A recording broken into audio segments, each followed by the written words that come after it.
Hello, good morning guys. Ito yung proper installation ng pag-install ng spring sa brake shoe ng Mighty.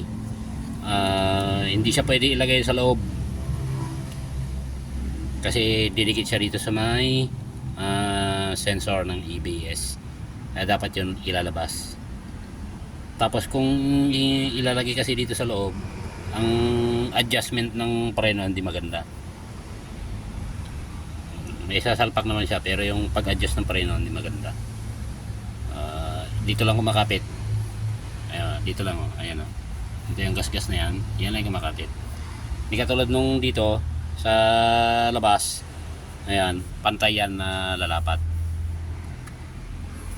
Okay guys, sana makatulong. Ito ay Mighty.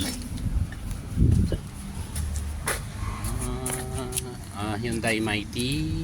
Sana ba yung pangalan na Mighty? Wala na.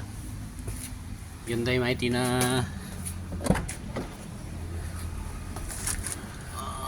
ano mo model yan? 2008 model. Okay guys, thank you. Salamat. Sana makatulong.